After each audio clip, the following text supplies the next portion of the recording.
This also goes for every Trinbagonian who want to live in a foreign land. Now is the time to come home and do something instead of staying out there and freezing. Because now, more than ever, we must show discipline, tolerance, and production to build a strong and better nation. I say that is the main foundation. So come let us go hand in hand, because this is our land. Come my brother, come my sister, and let us build a nation together. Come my brother, come my sister, and let us build a nation together. That's the call. That's the plea. Come. Let us build. In other words, we need to be nation builders and not breakers. We should not wish bad for our dear country, Grenada, which includes Carriacou and Petit Martinique. We must want good for Grenada. We must wish Grenada well. So I want to welcome you to the Dynamic Hour. Again, we have a moment in time to talk, to converse. We have a lot to discuss today. So I want to encourage those on Facebook and YouTube to please share the live. Sharing is caring. So take some time and share the live. I want to start off by congratulating the Honorable Tevin Andrews and the Honorable Andy Williams. We saw yet again another couple of houses being handed to the residents, the citizens of Carriacou. That's a good thing. That's a wonderful thing. Step by step by step, they're getting there. It will not be done overnight. It will take some time, but at least we are seeing progress being made. 4 houses were handed over to families on Wednesday under the government's Build Back Better project in Carriacou, with more on the way. Minister for Carriacou and Petit Martinique Affairs and Local Government, the Honorable Tevin Andrews, alongside other officials, handed over the homes to Leicester residents Roy Benjamin, Kamet Toussaint, Sharon Kwamina, and Catherine Joseph. This brings the number of new homes formally delivered to over 7, while 38 are presently under construction. Minister Andrews said a new cycle will soon begin under the project, where homes will be constructed and delivered in a shorter time span. A special contractor will soon be in Petit Martinique to assist with the rebuilding of over 70 homes. We present, of course, to you your brand new Build Back Better home. And we wish you all the best and Godspeed. So, congratulations and all the best. The Build Back Better project will commence in short order because they were placed on hold, obviously pending budget and review to the program. There are some reviews. Of course, we will be meeting with the contractors very soon to explain to them what are some of the changes that will be made. The intention is that the homes will be built faster. I anticipate that we'll have some challenges, of course, with the Dolly C being down. I do anticipate that there will be some challenges with building materials, which will slow down some of the Build Back Better process. In addition to resuming the Build Back process in Carriacou, there's a special team in Petit Martinique. The Ministry of Carriacou and Petit Martinique, through the government, have agreed on working along with a construction firm that will be building 70 plus homes in Petit Martinique for us, giving special attention to Petit Martinique to assist with the rebuilding process, taking into consideration the challenges in Petit Martinique to mobilize equipment and resources of the construction company and team will do all of that in addition to be building the homes. Minister Andrews said no one will be left behind in the recovery process. All the housing repair programs and building and roofing assistance programs and so on will come back online on stream so that we can bring the support that is needed for the people of Carriacou and Petit Martinique in the shortest possible time frame. But all I ask is that the people work with us. You can see by our actions that we care and that we are not leaving anyone behind. I understand if the assistance ain't come to you yet, you feel a bit anxious, but just rest assured that we will leave no one behind. And in 9 months, I think we have done tremendously well. I must commend the public servants who themselves are affected, who are going beyond the call of duty to make all of this possible. Permanent Secretary in the Ministry of Carriacou and Petit Martinique Affairs, Limwal Perat, pledged the government's support to the people of the Sister Isles in rebuilding after Hurricane Beryl. We are here fully prepared to continue our assistance, continue to build back better, assisting our farmers, our fisher folk, whoever is in need. We are here and we stand ready. We pledge our support and commitment. Recipient Roy Benjamin is grateful for the assistance. I express my deep appreciation and gratitude for this gesture. I thank you as Minister, your team, the donors, and especially the government. In addition, the contractor and his workers and his team who worked beyond the normal during the rain, excessive rains and sun conditions. They were able to bring this building to fruition. I'm extremely grateful and will always be. Thank you again. Thank you to all the folks and all your assistants, Jennifer, Mr. Logan, Ms. Isaac, all the other people for the input in seeing this building. Now I don't have to panic when it rains. Mr. Chase will understand. Right. So again, kudos to the Honorable Tevin Andrews and the Honorable Andy Williams, because you know the Build Back Better initiative came from MIT, and they're doing a fantastic job. But you see, the Honorable Tevin Andrews, he is dedicated to his people. He wants good for his people. And that is why I get sometimes angry when the NNP would be saying all kind of stuff about the people of Carriacou and Petit Martinique as though they like them, as though they appreciate them, as though they care about them. But the government is doing a fantastic job, a wonderful job under the leadership of the Honorable Tevin Andrews. You know, I saw an article sometime this morning with the folks in Union Island, I think. Union, right? Because remember, not only Carriacou and Petit Martinique that was devastated or ravaged by Hurricane Beryl, you also saw the other islands up north. They too were affected. Union Island in particular. And I saw that article from St. Vincent Times, caption, close to 1,000 persons in Union Island waiting for homes to be fixed, much less built, right? To be fixed, right? So it's not easy. It is not easy. It's not easy. Dr. Gonzalez noted that over the past 8 months, the government has rebuilt or repaired close to, 3,000 houses across the country, and a significant amount of work is still being done in the Southern Grenadines, particularly Union Island and so on. So, you know, in terms of Union Island, talking about St. Vincent and up that end, we're focusing on Union Island, right? So you have St.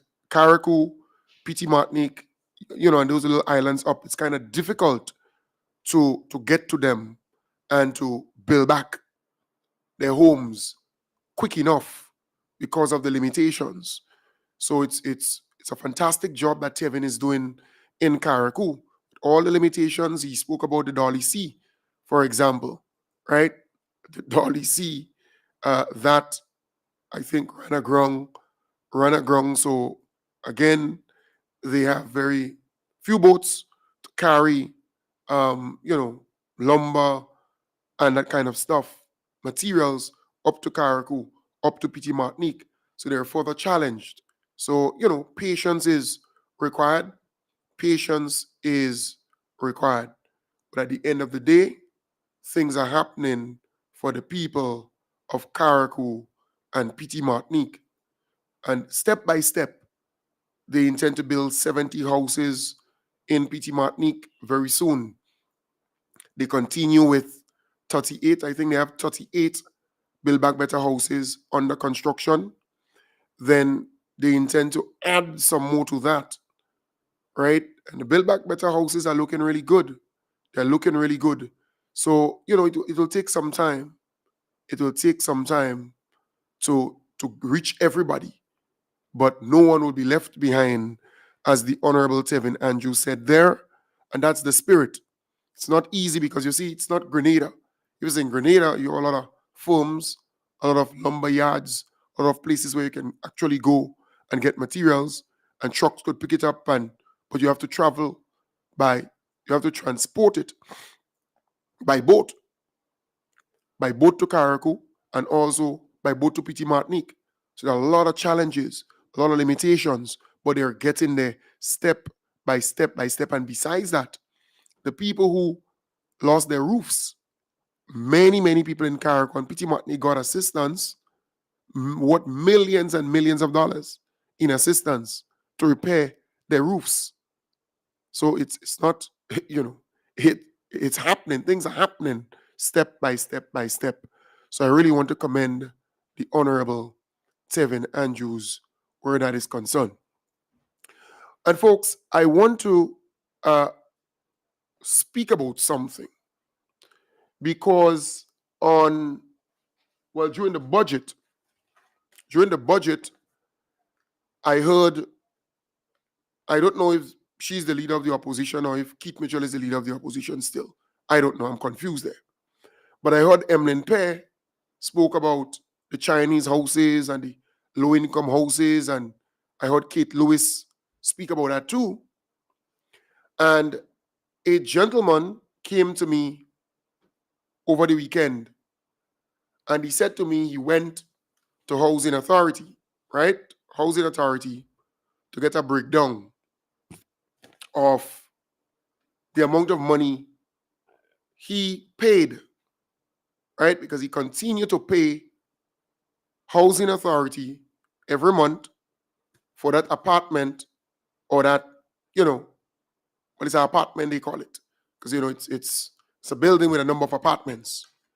For that apartment in Dabo, Mount Rush. Because, that's the first place where those houses were constructed. All right? And the gentleman said to me, he heard Emlyn Pay, he heard Kate, and he heard all of these people talking about, the poor and the vulnerable. But he received that apartment in 2015, right? In May 2015. The New National Party was in power in 2015 when they handed out those apartments to the people. But don't believe that they gave them the apartments free, because the NNPs out here giving people the impression that the apartments in Mount Rush was given to the poor and the vulnerable or the low-income people free. That's the impression they give you. So this guy brought a breakdown for me, and he said to me, look at it here, look at the evidence. So when he got the apartment, the principal amount he had to pay as a principal, the figure he had to pay was $34,560 for the apartment. All right, so you had to pay that with interest. And the total interest came up to $8,399.70. Right? And they gave him 15 years to repay it. It's a similar process with what's happening in Corinth, where you go to the bank could give you up to 30 years. Because most mortgages for houses, for homes, is up to 30 years, right? So if it's up to 30 years, then you may pay less every month. But here it is. This guy was required to pay $275.03 every month. So he has to pay that every month. And they give him 15 years to pay it. All right? So he said when he calculated, if he paid every month in every year and he go on to 15 years, then he will be paying quite a sum. So he decided, well, he go try to fight and pay for it. Piece by piece, paying a little more, paying a little more. Right? Because if you calculate $275, right? 275 times 12, that's a year, 12 months in a year. Then he's required to pay $3,300 every year to housing authority. But if you multiply that by 15, then that's $49,500. So over a 15-year period, he would be paying $49,500. All right? But if he pays this interest that is required to pay and pay the principal amount, before the 15 years and so, then he would pay, as he indicated to me, the $34,560 plus $8,399.70. So that would sum up to be exactly $42,959.70. All right? So that is what he's required to pay. If he, you have some people, they would pay a little extra instead of the fixed amount. So he is almost completed paying. But when you look at the actual document itself, all right? When you look at the actual document itself, it says monthly lease payment. So this gentleman was paying every month a lease payment. That is what he was paying. So he's now asking, but wait, I thought I was paying to own, right? So I pay and I own my apartment. I'm in charge of my apartment. But the actual document, the script, the breakdown says what is his monthly lease payment. So it's like a lease. You see the point?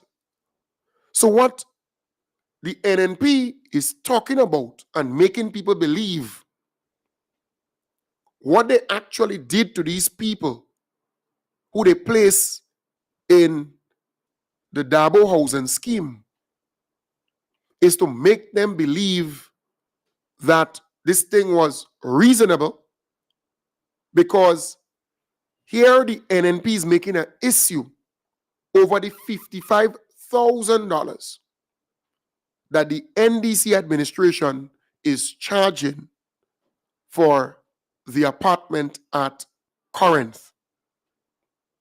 But the apartment at Dabo that they handed out to people, right, that they call quote unquote poor and vulnerable, they had to pay or have to pay in some instances. Some of them, they have not paid it as yet.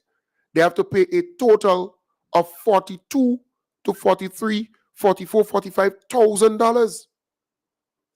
So they have to pay $45,000 or $42,000 in total, right? And then they still have to argue for ownership. They still have to fight for ownership of the property. Because at the time, it was stated that the owner of the property is the housing authority. Is the housing authority. So the NDC did the right thing in Corinth. What the NDC is saying to the people, this house, you're going to pay $55,000 for it, right? But it worth more than $55,000. It worth far more than $55,000. But we're charging you $55,000. And all you need to do, go to a lending institution, get the money, and buy the house, buy the apartment. That's all, and it's yours. And pay the lending institution. But hear this, the lending institution generally for a house or an apartment or so would give you 30 years to repay it.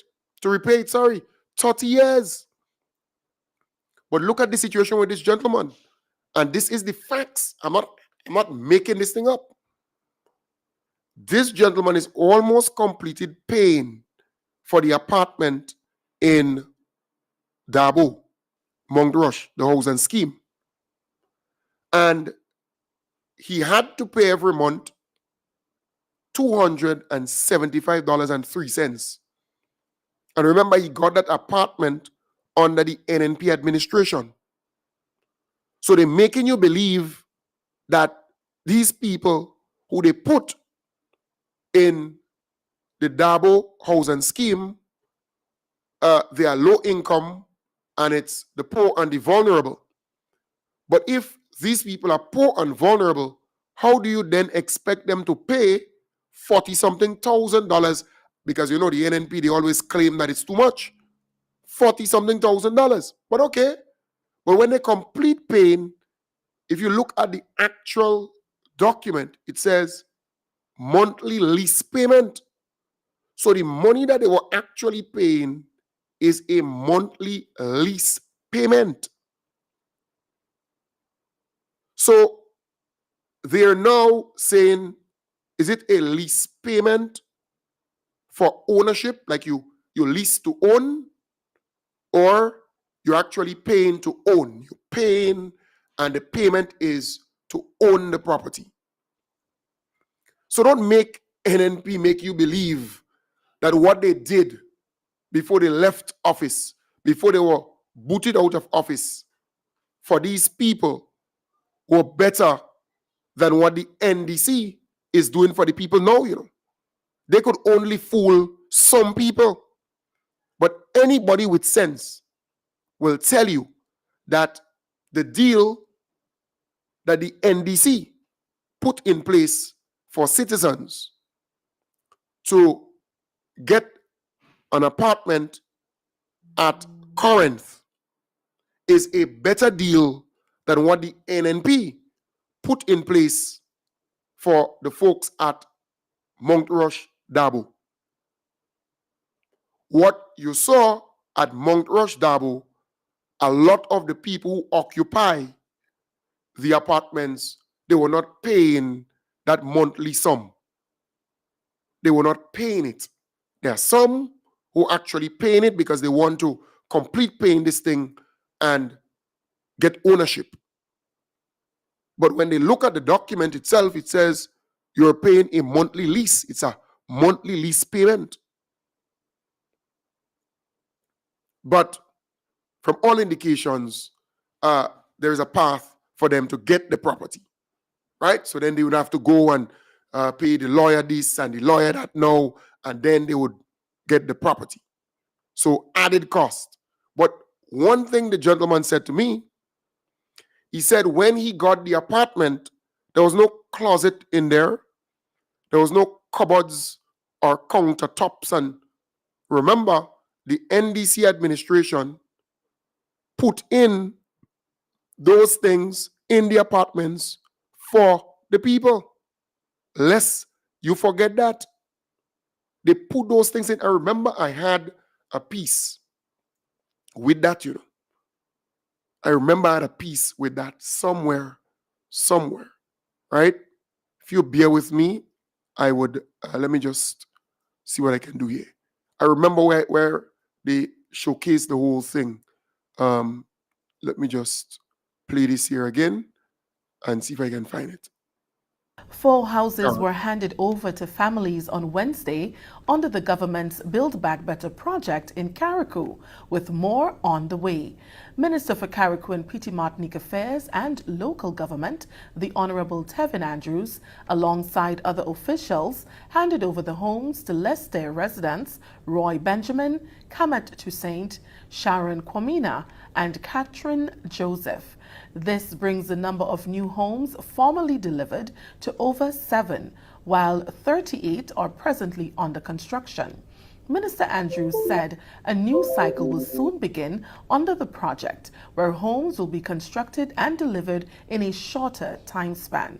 A special contractor will soon be in Petite Martinique to assist with the rebuilding of over 70 homes. We present, of course, to you your brand new Build Back Better home.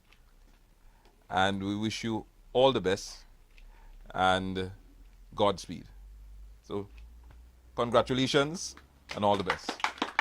The Build Back Better project will commence in short order because they were placed on hold, obviously pending budget and review to the program. There are some reviews. Of course, we will be meeting with the contractors very soon. Right. To explain to them what. Thank you very much. Right. So that's a piece I played earlier, but I wanted to get that piece for you. So the NDC administration did some work on the low-income, houses or units, right? They did some work there. So let me see here first when they handed over that thing. Applicants of the low-income housing units at Corinth St. David are one step closer to becoming homeowners, following Friday's ceremony to mark the handover of keys. More than 150 Grenadians engaged financial institutions to seek assistance to purchase units at the facility. 60 have so far qualified and are pre-approved, and 30 have completed inspections. Prime Minister and Parliamentary Representative for St. David, Honorable Deacon Mitchell, emphasized the significance of owning a home and government's commitment to support that fundamental right. For this housing complex to remain a viable, sustainable community, it requires persons who will take ownership of what, through the kind compliments of the People's Republic of China, has been gifted to Grenada, so that they can own it, they can take care of it, they can improve it, and so that they can pass it on to the next generation of Grenadians.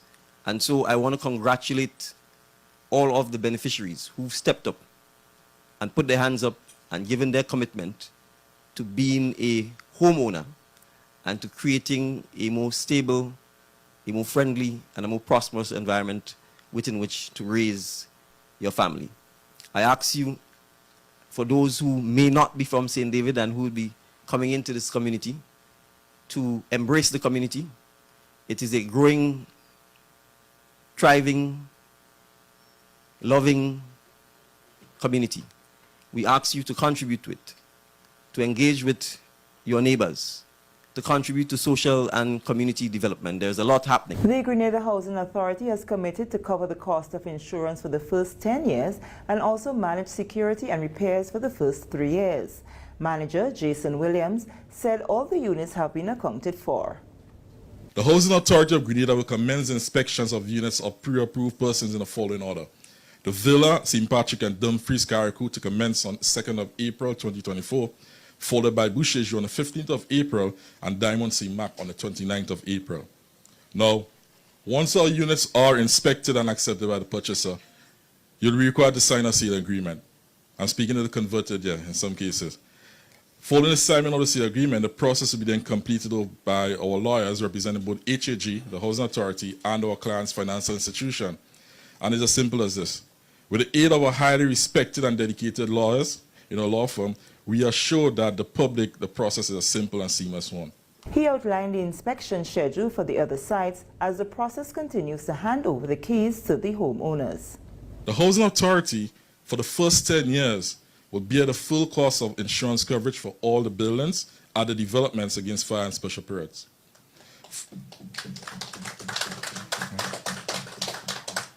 For the first 3 years, we'll also manage the security, repairs, and maintenance of the development. The cost of repair and maintenance to all public areas within the development for the first 3 years will also be met by the Housing Authority of Grenada.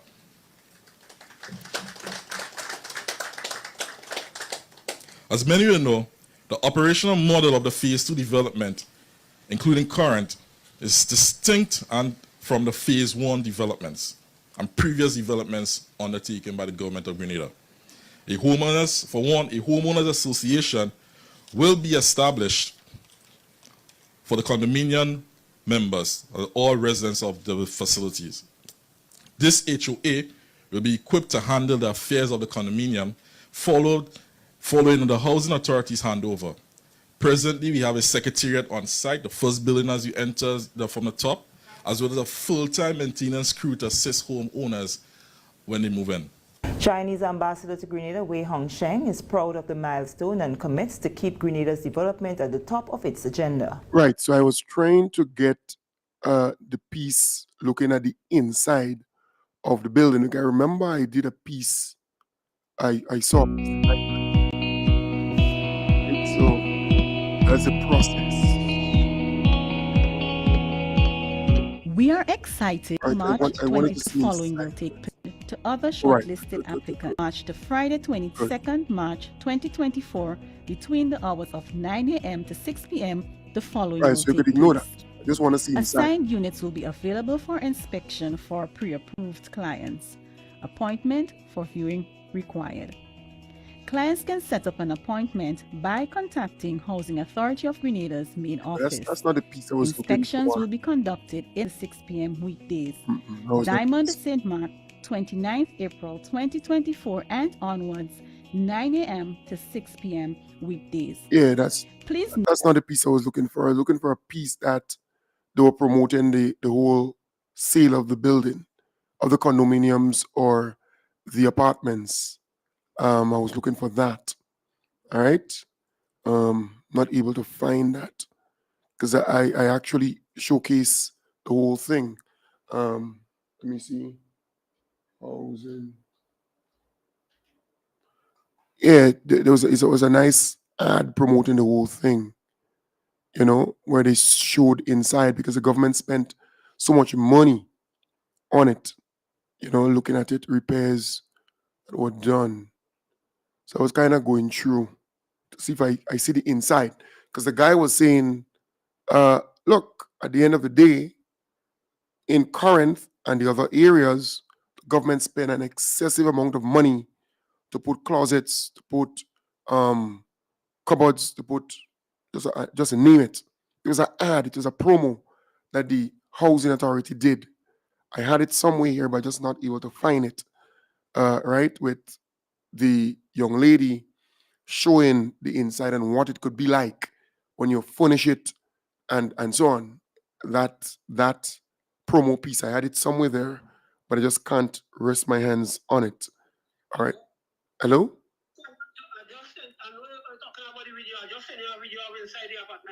Okay, all right. Nice. Okay, so someone just sent me a video of it. All right, so let me see if I yeah. So like the inside. All right. No, someone. All right. The person said they sent me a video of it. Where you did that, I don't know. Let me look and see. All right. So I don't know. Maybe you sent me on my email. I don't know where you sent it. All right. I don't know where you sent it. I'm looking for it. But anyways, I think you get the picture. So the guy was saying he didn't get that. All right. And the cupboards, the closet, all those stuff, there's a cost. So even if you put it at $5,000, right? Yes. So Mike, yeah, you're right. There was a sample show. Yes, that's correct. And I did show it on the program. So I wanted that to kind of show you what the inside looked like. So there was a cost, 5,000, 6,000, 7,000, whatever the amount. So if you add that, you factor that in, the people who are getting the 1-bedroom apartment, they're actually paying the same amount of money that the NNP charge the people they call poor and vulnerable in Mount Rush. So all the bluff and fluff and all the talk by the NNP about the current housing scheme and there are a lot of vacant rooms and so on. Well, if a person purchase their apartment, they could choose when they go in it. They could choose when they occupy it. Because remember, you have to go to a lending institution, you get the money, and you pay for your apartment. Right? So, look, I was happy when the guy gave me the breakdown because he was like, the NNP talking as though they gave the people in Mount Rush the apartments, they're free. And as though it's so cheap. That is exactly the impression they gave. All right? They gave the people the impression that this thing was given to these people at Mount Rush and the other areas free. But that's not the case. That's not true. That is not true. And one can simply say the amount that they have to pay at Mount Rush without the closets, without the kitchen cupboards and drawers and countertops and all that kind of stuff, without all of that, all right, they still have to pay almost the same thing. Almost the same thing. And mind you, every month that they paying a monthly lease payment. A monthly lease. According to the document, it's a monthly lease payment. So then they have to go now and fight for ownership. Then they have to go and deal with all of those things. Pay lawyer, pay this, pay that. But if you go through what the process that the NDC has, you just buy your apartment. It's yours. You buy it. It's just different. Right? Someone is saying, I'm in the house. Right? So I am simply saying, folks, NNP is good at talking. NNP is good at making you believe things that don't even exist. But when you get down to the facts, when you start opening the thing up, because this gentleman, I didn't ask him to come to me. He came to me because he listened to the debate, he listened to the NNP rhetoric and all the antics and titivation and all the tricks. He listened to all of that. And he said to me, Kem, don't make these people believe that they gave the folks in Dabo housing scheme under the NNP time those apartments free. They were never free. And these people had to pay, some of them because, they supported the NNP. They decided they're not paying the monthly sum of $275. Right? And I am not a banker, I'm not an accountant. But what I do know, when you get a loan for a house or a building, they normally give you 30 years to repay it. They normally give you about 30 years. So the Dabo folks, they got 15 years. But the method, the process that the NDC put in place could give you 30 years to repay the $55,000 at a particular interest rate, 3% or so, right? and you can pay far less. You might be paying $200 every month, but you're paying to own. You see? Because you already purchased by getting the money from the credit union or the bank, pay housing authority for it. While it's not in your possession as yet, you have to complete paying the financial institution, and it's all yours. And even if you somewhere along the line you're lucky, you get a $10,000 or $20,000 and you pay all of that, you get your property faster in your name, right? You could pass it on to your children and children. But it's a better deal. So while the NNP talking about the poor and the vulnerable, and the houses should go to the poor and the vulnerable, in reality, what the NDC did is a better thing, a way better thing. And don't believe that when the NNP gave out these same Chinese low-income houses, that they gave the people free. No, they did not give them free. They had to pay too. And look at the amount that they had to pay. So the principal plus interest, the principal for this gentleman is $34,560. And the interest is $8,399.70. When you add that together, that's 40-something thousand, 42,000, almost $43,000 the individual has to pay, right? And mind you, the individual did not get closet or cupboards or countertops or drawers or nothing. Empty. Do you understand? The NDC did all of that for those apartments. So it's just ready for you to live in. But the NNP is angry with that. They vex about that. Why? Why would you be upset about that? Because the people who are occupying them, they're happy. $55,000? Man, they're excited. They're excited about it. I had the opportunity to go in that particular area only recently, and I saw the amount of vehicles parked outside of the homes of people, the apartments and so on.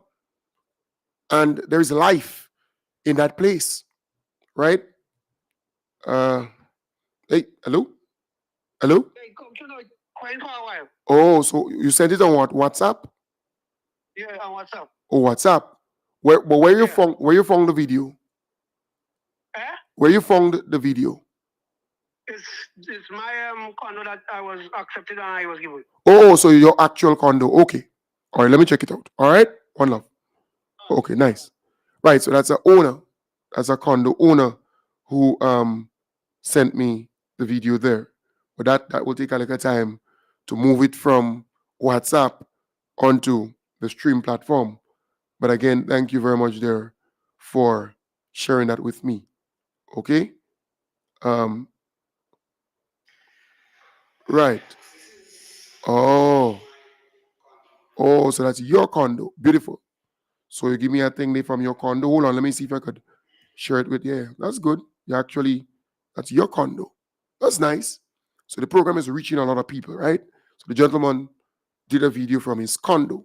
That's the same condo in Corinth, right? So let me see if I can get it on my, let me see here. Yeah, so in other words, I am saying, folks, this thing is not rocket science. It's not rocket science. All right, let me see if I can get it. It's not rocket science. This is basic. You could just look and see. The fact, so the gentleman came to me, I didn't ask him. He came to me, said, Kem Jones, NNP talking. But look at the evidence. He said, this thing is not free. He said he's paying a lot for the thing. He's paying a lot of money. And I said, well, okay. He said, look, the evidence. He said, he could keep that copy. He could keep it. I said, show me the evidence. I am willing to put it to the public. So don't make you believe that this thing is cheap and it's free, that they gave the people in right? So that was quick. All right, so Thank you very much there. The gentleman who sent that for me. So his condo here. So let me just download that quickly and share it with you. All right? Let me share it with you there. Because it's important. All right, once it's uploaded. Yeah. Right. So I see it's uploaded now. Let me share it because it's I think people need to know. Because the NNP's out there talking, bumping their gum, and the political lunatic will be on the stage tomorrow in appeal, right? So it's so important that you get to know. You need to know. This thing was not given to these people in Dabo, for example, on NNP free. No, they had to spend a lot of money, and it's leased, right? So let me give you that. Right, let me play that now for you. Thank you very much, there, gentleman who sent it to me. I hope you're able to. I hope this is my condo. That's his condo. So all right, so let's pause it. So this closet here, this closet was built. Remember, this was not there. It was built by the government. I hope this is my condo. Right. This was built, added.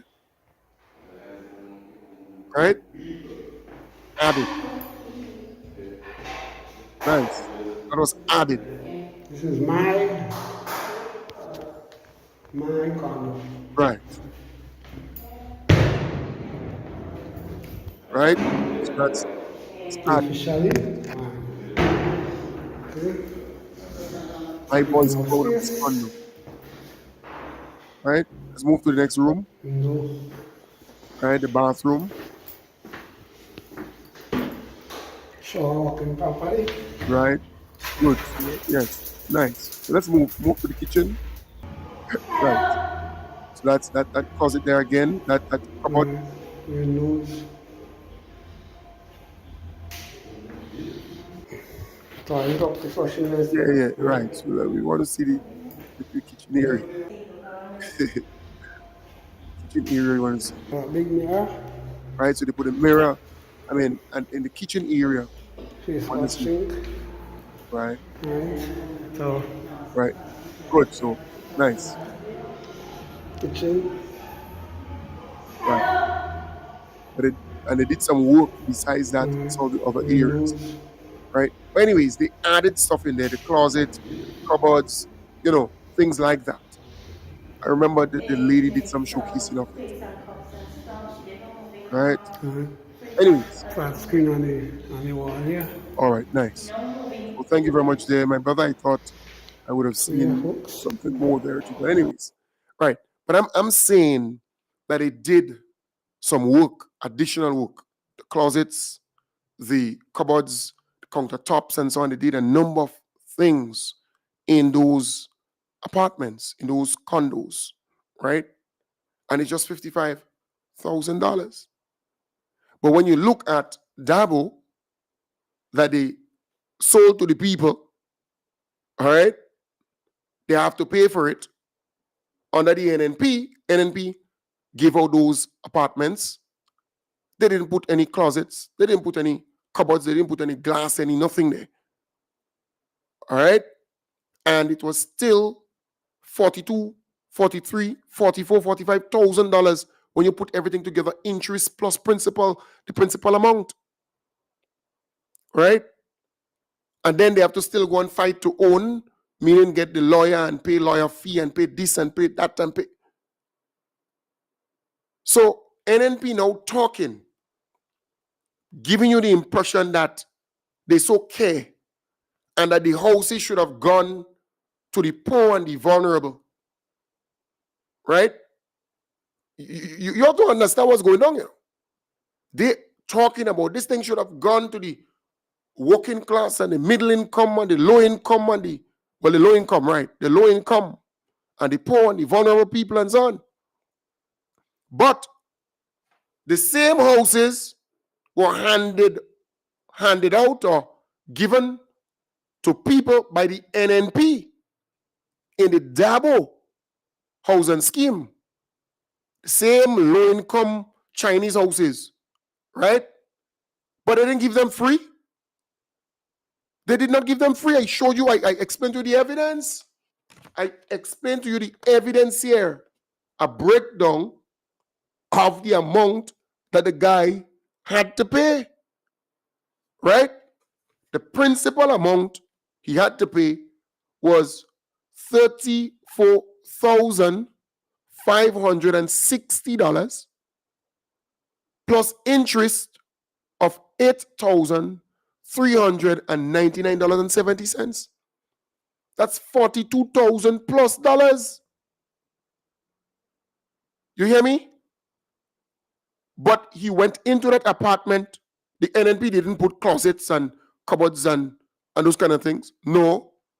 You're mad? They never did that. They never saw it as important. The NNP is not classy, you know. Look at how Peggy Nesfield, look at how she does dress, for example. Look at how Jacinta Livingston does dress. Look at how they dress in the japa. They're not classy, they're not stylish. That's how the NNP operates. They just give you any old thing. They just chuck you in some area. Do you understand what I'm talking about? The NDC does things with class. And they do things for you that they would appreciate for themselves too. They won't just chuck you in some area. Right? It's just different. Different. And that's the point. So the gentleman made a very salient point to say when he add the closet and the cost of that to the whole principal and the interest, is all almost the same amount of money he paying. Almost the same amount of money. But then he still had to go and get lawyer and still fight to get the property. But folks, this is a very important point because the NNP, they're out there bumping their gum. You're going to hear Keith Mitchell, that political lunatic. You're going to hear him tomorrow. I mean, he's going to spend money to stream it on all kind of platforms. The guy's a political idiot. He should have been like Keith Rowley in Trinidad. The guy stepping down effective today. All right? 16th. As Prime Minister and handing it to, I think, Strode Young or whatever the guy's name is. A younger guy is about 40 or whatever. But I'm saying that is how Keith Mitchell should have done the thing. When he up there, he should have done that. But he's so politically dumb. He hang on. Look, a good dancer knows when to get off the stage. Because the same applause will then turn into boo, boo, boo. It will turn into boos. Same applause that they were applauding you for all your dancing and so on. Then they will start to boo you down. And that's what happened to Keith. So now he's in opposition. And he had to give up the position and so on in opposition. But we don't even know if he give it up yet. Because, look, Emlyn Pay, as they claim, is the leader of the opposition, but Keith Mitchell going to Happy Hill to respond to the budget. What stupid is a handy? Huh? The MP for St. George Northwest. Well, at least that is what it should be. But he acting as the opposition, as though Emlyn Pay did not rebut or presented properly. So the guy is now going to the Happy Hill School to respond. Look, if I have my way, I would make sure that there is no electricity in the Happy Hill Secondary School tomorrow. At that particular time when the meeting is supposed to take place. And if I have my way, I will make sure that there is no water in that school at the time when that meeting is supposed to take place. Because for me, I am politically brutal. I have no mercy for these people. Zero. If I, Kendon Jones, have his way, I will make sure that there is no electricity in that building just before that meeting commences or that clown show starts tomorrow. And if I, Kendon Jones, has his way, there will be no water in that building before the meeting starts. Zero water, no electricity, and then, nothing will happen there anyways. Let them find their way, let it go somewhere else. And then you get the electricity back and the water back there. Because Keith Mitchell is useless. Keith Mitchell is a waste spum. He's a waste spum. It's sad. This guy, look, let me tell you this. The program might be a bit long this morning, today. Let me tell you this. It is very clear that this thing was planned. All right? Let me tell you why. Let me tell you why it was planned. I had the opportunity to get first-hand information of what took place in the lead up to NNP, the mother hen and the old cock and the two chicks walking out of Parliament. All right?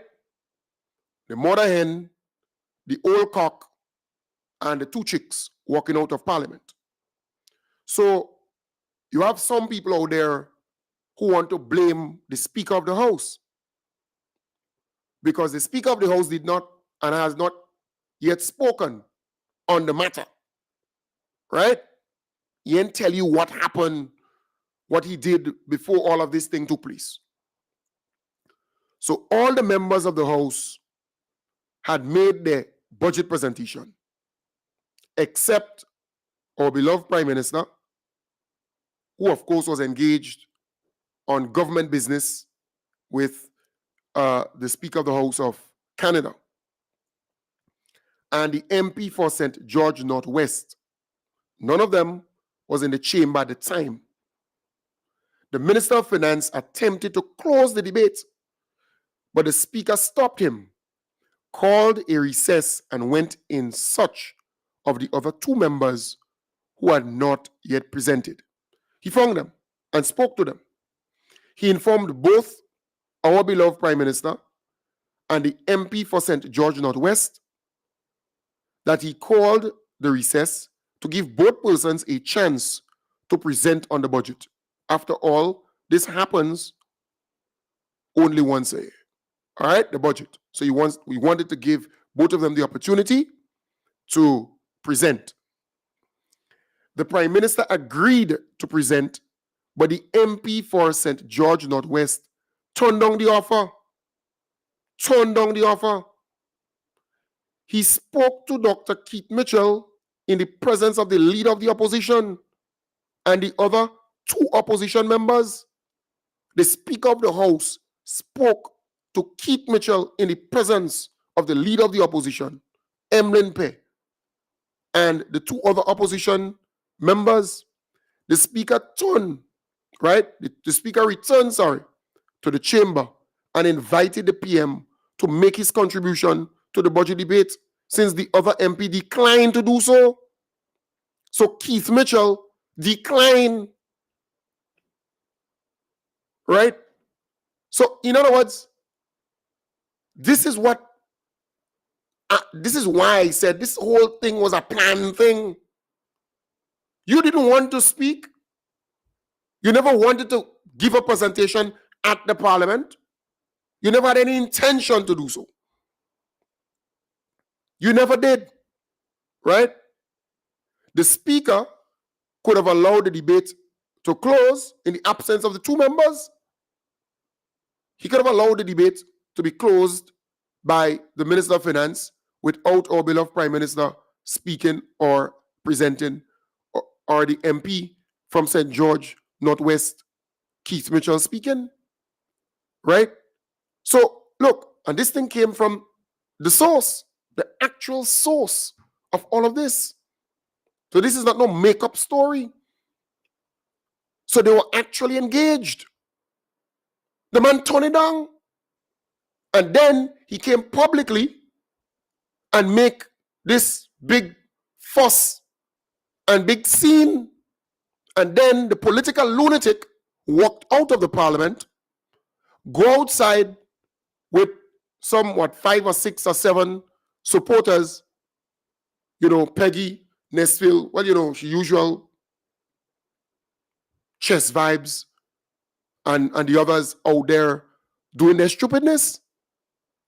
But in reality, he got the opportunity to present, to go back in and present. But no, the political lunatic wanted to go out there and gallivant and do stupidness. He wanted to go in the Happy Hill Secondary School tomorrow and do what he said. He's going to present respond to the budget in what the People's Parliament. What's wrong with this waste spum? Keith Mitchell is a political lunatic in my belief.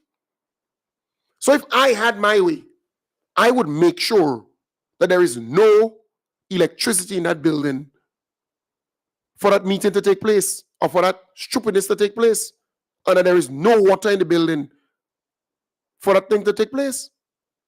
You see, sometimes you need to put your foot down. You need to put your foot down. This stupidness has to stop. It has, and it always has to be this political lunatic to do this stupidness. Always to walk out. He's a coward. If he doesn't get his way, he acts like a baby that want milk. And because there is no milk and they give him sweet water, then he starts doing stupidness, right? Hello? Hello? You call it the wrong name. Not Peggy Nesfield, Peggy Breastfield. Oh, it's not Peggy Nesfield? Peggy Breastfield. Oh, it's Peggy Breastfield. No, oh Lord. Yeah, I didn't know. I think it's Peggy Nesfield. I think that's her name. But anyways, I am saying to you folks, it's kind of common sense. If this guy doesn't get his way, he just walk out. Huh? Who the hell Keith Mitchell think he is? And talking about 40 years here. And you see, the Speaker of the House have to start disciplining this guy. Shut him up.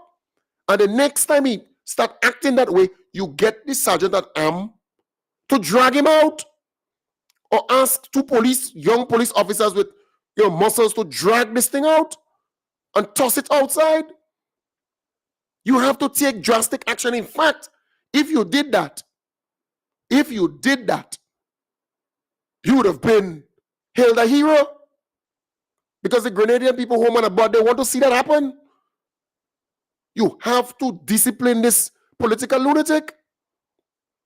You cannot allow him to bring this institution into disrepute or drag it down into the drain. No, you drag him out and throw him outside, toss him outside. You see, sometimes you got to fight fire with fire. Yeah. Sometimes you got to be tough. You got to be tough. You got to put on your foot and let them know who's in charge. Because this guy is overdoing it. This political lunatic is overdoing it. This thing was staged, well orchestrated, well planned. But as I said, if I have my way, and I could have my way in this place, huh? Kem Jones could have his way in Grenada, Carriacou, and Petit Martinique. I'm telling you, no electricity, no water in the building just for that moment. This nonsense has to stop. It has to stop. Because they believe, the guy believes that he been there, 40 years. But for a 40-year-old parliamentarian, you don't find you acting like a damn child, like a spoiled brat in the parliament. Either the man late, either he's sleeping, either he come in and he just talk and he go, or he's a nuisance. He's a useless piece of thing. And we have had enough. We fed up of that nonsense. The Grenadian people fed up. You go, you read the posts and the feedback from people. They fed up with his bad behavior. I could imagine how this guy was when he was small, you know. Yeah, I could imagine. The kind of oh boy, God bless your soul, miss. Huh? I could tell you, God bless your soul. You had it. And that is why, boy, let me not go there. Let's just leave it there. But Grenadians are seeing through that character. Grenadians are seeing through that piece of thing. Folks, moving on. Well, first time in my how much years I see a union election as important. What stupidness I hear. Huh? I mean, I couldn't laugh more and make it even worse. The Public Workers Union. How important is that? And you have Daisy Hazard, as her surname says, it says it all. Daisy Hazard. Could remove one of the Z. Right? Parading as though she won something and she... What stupidness is that? What's so sweet there? And you know what is amazing? The woman didn't win by much, you know. No. She didn't win by much. Don't make people make you believe that she won by much, you know. No. And if you look carefully, Fimber Thomas had 5 candidates, 5 people in his team, a part of, 4 plus 1. It was a 5-member team. And he was able to get the first vice president. So she's the president. She got, 500 and something votes. The news said 5,000 votes were cast. She got 500 and something votes. Huh? What's wrong with that woman? So, Fimber Thomas' team, he got the first vice president, Lyndon Farry. You hear me? So, she's the president, but the first vice president is almost the president. So, don't believe she has, because she put up a team and she thought that her entire team will be elected to form the executive of the union. But look who is the PRO.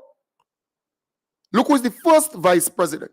So the first vice president got more votes than Daisy. All right? In his category. Got far more. He's more popular than Daisy. More liked than Daisy. So he is the second man in charge of the union. And he came from Fimber's team.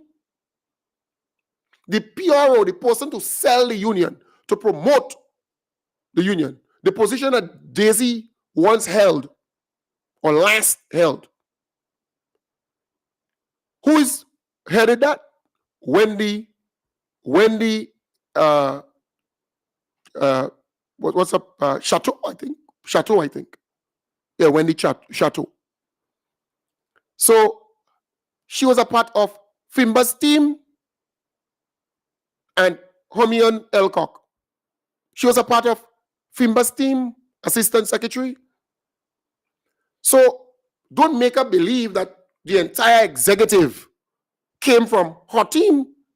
No, that's not the case. Nope. And some key positions are still held by members of Fimber team. And they ran a very clean campaign. Fimber's team, very clean campaign. But I want to play this piece because you see, Daisy liked too much a damn confrontation in my belief. Too much a tebe, too much a damn bacchanal in my belief. All right, so that's my belief. So, boy, I saw this thing and I started to laugh. MTV News has learned of an alleged altercation between President-elect of the Public Workers Union, PWU, Daisy Hazard, and Fimba Thomas, her opponent in the recently held PWU elections. According to reports, Hazard faced an alleged verbal confrontation from Thomas at the Corporate Affairs and Intellectual Property Office, KIPO, on Friday, where he is employed. The incident reportedly occurred after Hazard extended a gesture of reconciliation, which Thomas allegedly ignored. All right, so let me just get that right. So, folks, that's a damn lie. That's propaganda. That's a lie. But you see, there is still a smear campaign against Fimba. There is still a smear campaign against Fimba Thomas. And that is exactly what is happening. There is still a smear campaign against Fimba Thomas because they never thought that Fimba Thomas' team would put up such a good fight.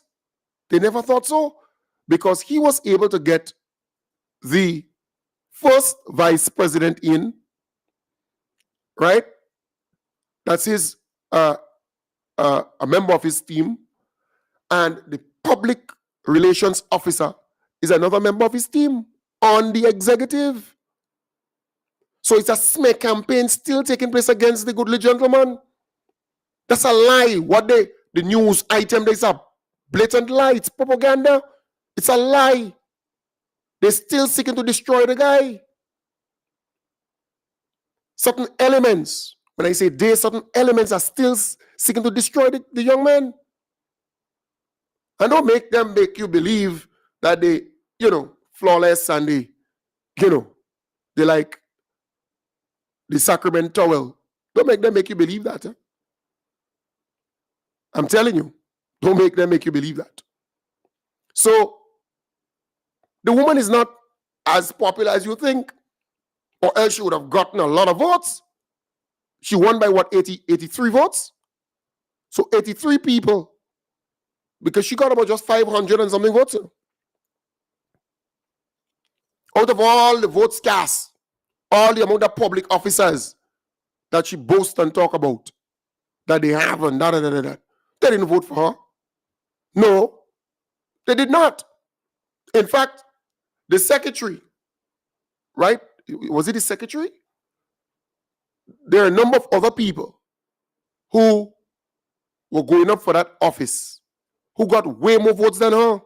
I had it written down somewhere there. Way more votes than her. It's just laughable, if you ask me. Right? I think I have it on my, it might be still on Facebook. I think I had it somewhere up on my page here. Right?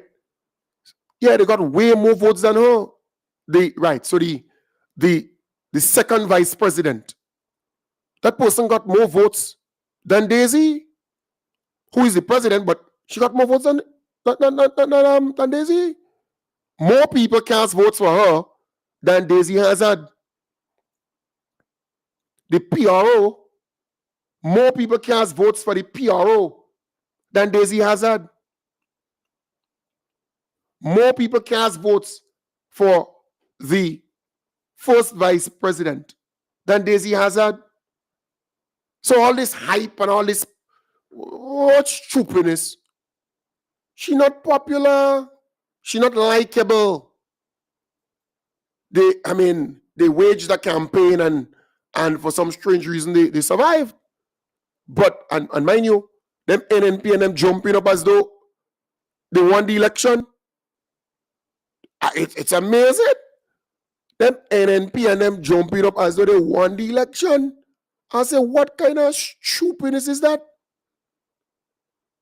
What kind of dotishness is that? But anyways, folks, I want to thank you for being a part of the program today. We have not had a number of programs because I was focusing on myself, all right, and my daughter. Because the flu and the cold all around the place. And it's not easy, all right?